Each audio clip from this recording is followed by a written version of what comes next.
হ্যাঁ, আজকের ক্লাসে আমরা যে জিনিসটা নিয়ে আলোচনা করব সেটা হলো সমারফিল্ড মডেলের সীমাবদ্ধতা। অর্থাৎ দেখো, আমরা আগের ক্লাসে সমারফিল্ড যে মডেল সেটা নিয়ে আলোচনা করলাম। বোর মডেলের যে সমস্ত ত্রুটি ছিল সেই সমস্ত মডেল ত্রুটির খানিকটা লাগু করলো, কমালো কে না, বিজ্ঞানী সমারফিল্ড। এবং তিনি বললেন যে বোর মডেলের যে যে আমাদের কক্ষপথগুলি, সেই কক্ষপথগুলি মূলত বৃত্তাকার। কিন্তু সমারফিল্ড মডেল সাহায্যে আমরা দেখলাম যে এই কক্ষপথগুলি আমাদের বৃত্তাকারও হতে পারে, আবার উপবৃত্তাকারও হতে পারে। তো এই সমারফিল্ড মডেলের বোরের তত্ত্বের কিছু কারেকশন হলো ঠিকই, কিন্তু তা সত্ত্বেও সমারফিল্ড মডেলের কিছু ত্রুটি দেখা গেল বা সীমাবদ্ধতা লক্ষ্য করা গেল। এই সীমাবদ্ধতাগুলি কী কী? 1 নম্বর হলো যে সমারফিল্ড মডেলের সাহায্যে আমরা কিন্তু হাইজেনবার্গের অনিশ্চয়তা নীতিকে কিন্তু আমরা ওভারকাম করতে পারলাম না। হাইজেনবার্গের অনিশ্চয়তা নীতি, হাইজেনবার্গ এর অনিশ্চয়তা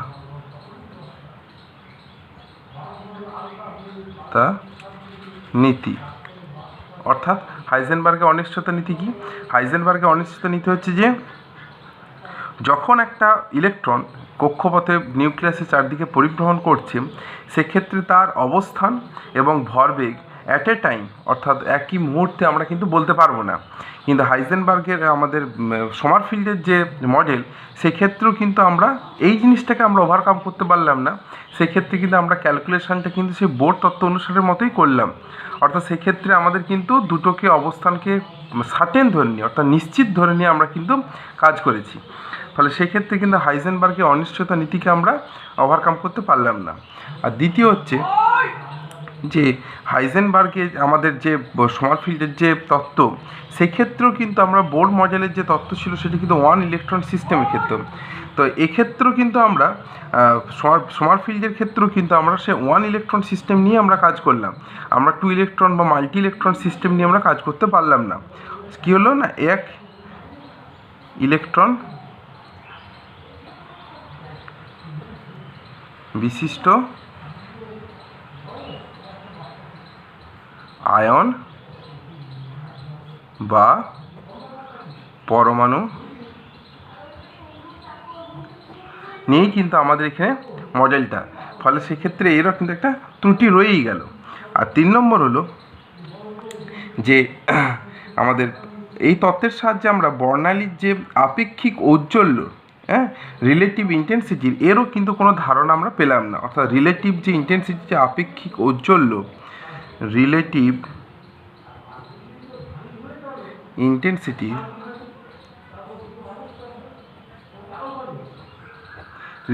ইন্টেন্সিটি, তারও কিন্তু কোনো ধারণা দিতে পারলো না সমারফিল্ডের মত অনুসারে।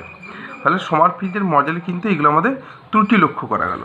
ফলে আমাদের এখনও পর্যন্ত কিন্তু পারমাণবিক যে মডেল, সেই মডেল কিন্তু আমরা কোনো নিশ্চিত বা একদম সার্টেন কোনো মডেলের সম্বন্ধে এখনও কিন্তু ধারণা আমরা পেলাম না। আমাদের কারেকশান হচ্ছে ঠিকই পরপর, এবং সেগুলো জিনিস পরমাণু মডেলগুলো যেগুলো হচ্ছে পরপর বিভিন্ন বিজ্ঞানী কর্তৃক, সেগুলো কিন্তু আস্তে আস্তে উন্নত হচ্ছে ঠিকই, কিন্তু একদম নিশ্চিত বা কিছু প্রশ্নের উত্তর কিন্তু এখন আমরা পাচ্ছি না। ফলে আস্তে আস্তে আমরা যেগুলো সার্টেন, যেমন হচ্ছে আমাদের যেটা লেটেস্ট, সেটা হচ্ছে যে কোয়ান্টাম থিওরি, সেই কোয়ান্টাম থিওরির দিকে আমরা আস্তে আস্তে এগিয়ে যাব। কিন্তু এই কোয়ান্টাম থিওরি জানার আগে আমাদের এই সম্বন্ধে 2-3টে মতবাদ আমাদের আগে জানতে হবে। যেমন হচ্ছে ডি ব্রগলির মতবাদ এবং হচ্ছে যে আমাদের হাইজেনবার্গের অনিশ্চয়তা নীতি। তা আজকে আমরা যে জিনিসটা নিয়ে আলোচনা করব সেটা হচ্ছে ডি ব্রগলির মতবাদ অনুসারে যে ইলেকট্রনের দ্বৈত সত্তা, এইটা নিয়ে আমরা আলোচনা করব। তো এই জিনিসটা কী বা কিসের জন্য প্রয়োজন হলো? জিনিসটা প্রয়োজন হলো এই কারণেই, এখনও পর্যন্ত যে বোর বা সমারফিল্ড, রাদারফোর্ড, এদের ক্ষেত্রে এদের সবাইকারই ধারণা ছিল যে ইলেকট্রনকে কিন্তু ওরা সবাই কণা আকারেই কল্পনা করেছে, এবং সেটা কি একটা নেগেটিভলি চার্জ পার্টিকেল। ইলেকট্রনটা কি? ইলেকট্রন হচ্ছে negatively charge particle, negatively charge particle. Negatively charge particle. এটাকে কণা আকারেই কিন্তু কল্পনা করেছে। এখনও পর্যন্ত কিন্তু এর যে অন্য কোনো ধর্ম থাকতে পারে সেটা কিন্তু না আমরা আলোচনা করিনি বা করা হয়নি।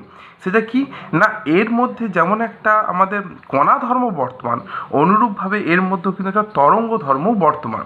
সেইটা নিয়ে মূলত আলোচনা করেছেন বিজ্ঞানী ডি ব্রগলি। অর্থাৎ উনি বলেছেন যে এই ইলেকট্রনটার মধ্যে দু প্রকার তত্ত্ব সত্তা আছে, দ্বৈত সত্তা।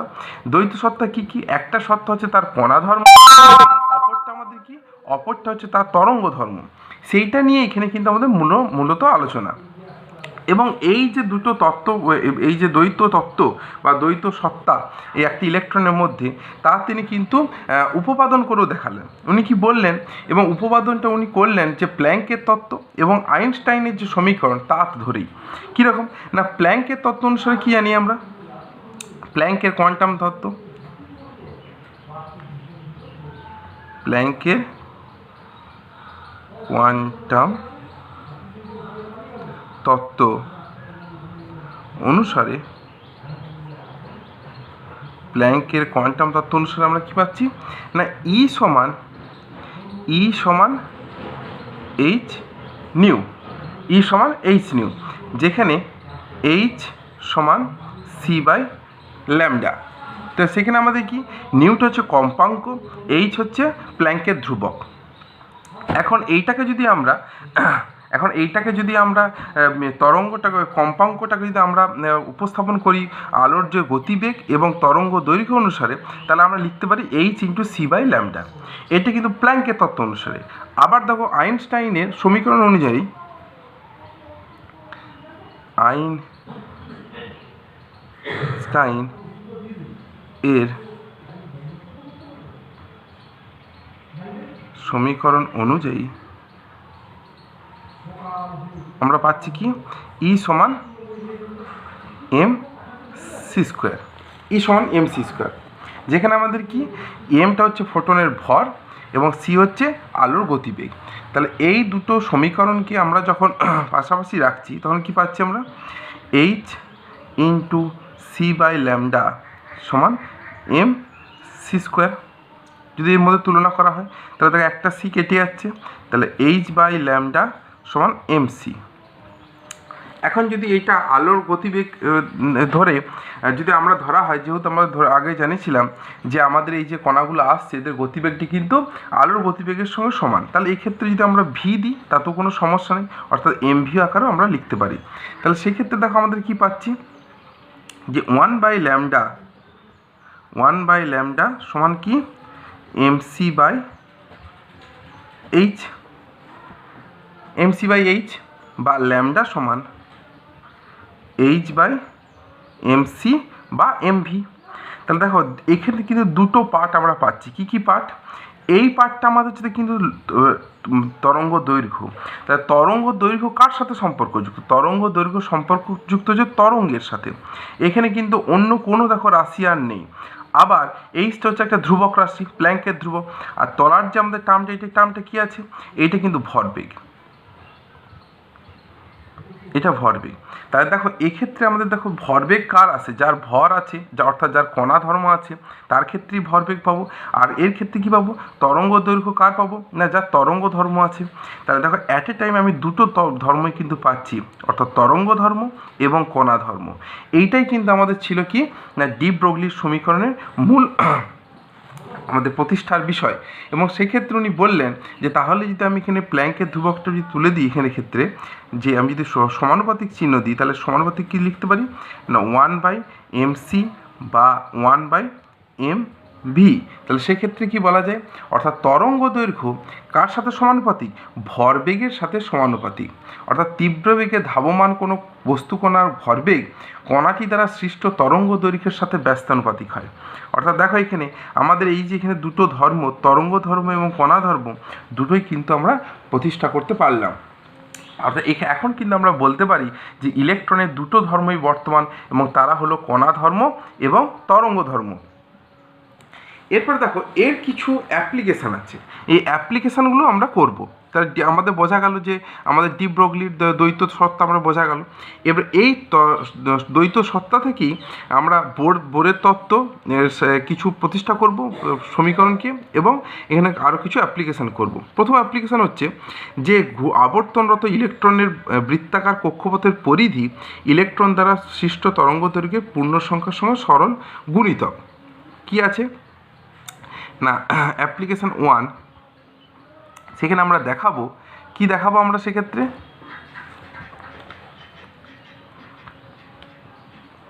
যে আবর্তনরত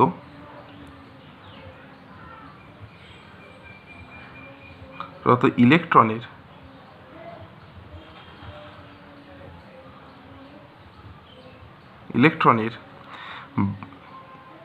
বৃত্তাকার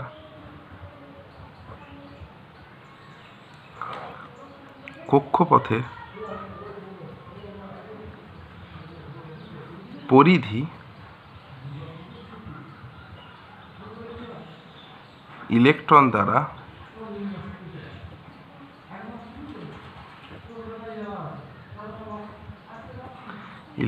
দ্বারা সৃষ্ট তরঙ্গের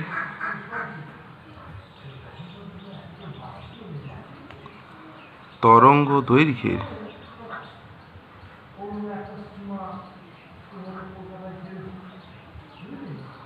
পূর্ণ সংখ্যার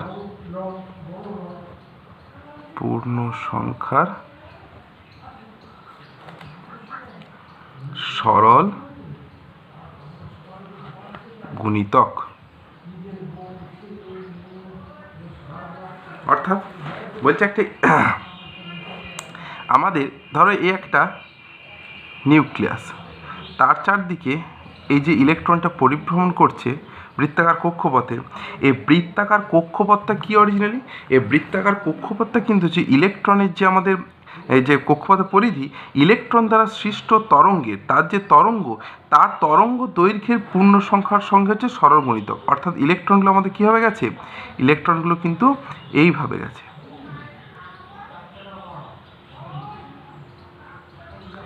এই যে তরঙ্গ দৈর্ঘ্যটা আমাদের হচ্ছে এক একটা তরঙ্গের মাঝে যে তরঙ্গ দৈর্ঘ্য, এই যে ধরো তরঙ্গ, তার যে তরঙ্গ দৈর্ঘ্য, এই তরঙ্গ যে দৈর্ঘ্য ল্যামডা, এর কিন্তু সরল গুণিতক হবে কি এই টোটাল পরিধিটা, অর্থাৎ 2πr।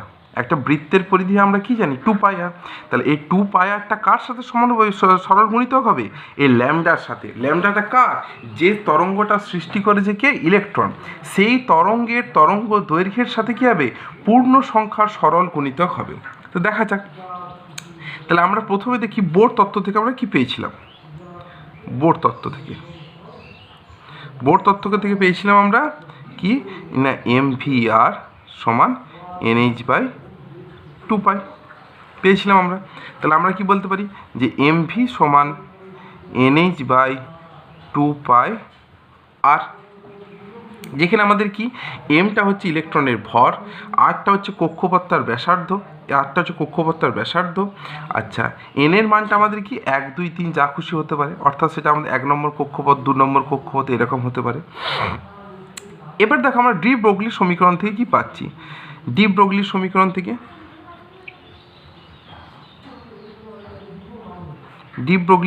থেকে কি পাচ্ছি না ল্যামডা সমান h/mv। দেখো এই মাত্রা আমরা পেলাম, ল্যামডা সমান h/mv। আর যদি সমানুপাতিক সাইনটা যদি আমরা তুলে দিই তাহলে এখানে কি লিখতে পারি, h লিখতে পারি, ল্যামডা সমান h/mc বা ল্যামডা সমান h/mv। তাহলে আমরা কি লিখতে পারি দুটোর ক্ষেত্রে দেখো, অতএব আমরা এখানে বলতে পারি mv সমান h/λ। আমরা এখানে বলতে পারি যে mv সমান তাহলে h/λ। তাহলে দুটো তত্ত্বকে দেখো আমরা পরস্পর যদি আমরা পাশাপাশি বসাই তাহলে আমরা কি পাবো, দেখো পাশাপাশি বসালে পাবো nh/2πr সমান h/λ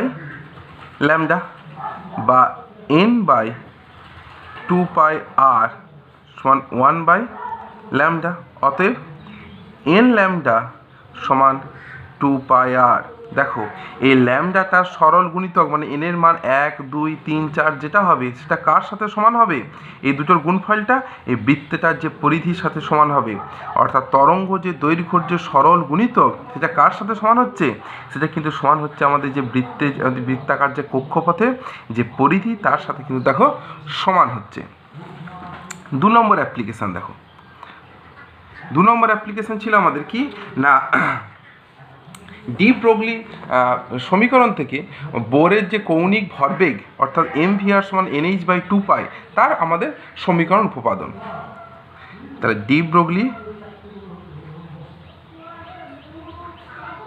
সমীকরণ থেকে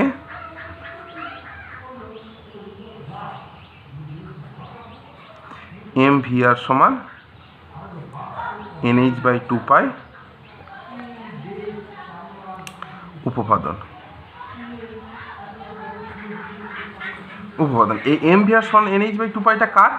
mvr সমান nh/2π কিন্তু আমরা দেখো বোরের তত্ত্ব থেকে পেয়েছিলাম। সেখানে কি বলেছিল বোর?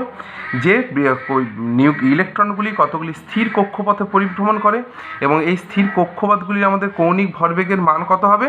হ্যাঁ, কক্ষপথগুলির ক্ষেত্রে ইলেকট্রনের কৌণিক ভরবেগের মান হবে mvr সমান হচ্ছে nh/2π। এখন এই যে বোর তত্ত্ব থেকে যে mvr সমান nh/2π আমরা পেয়েছিলাম সেটা আমরা প্রতিষ্ঠা করব কার থেকে? ডি ব্রগলির সমীকরণ থেকে। তাহলে দেখো আমরা এইমাত্র কি প্রুভ করলাম যে m2πr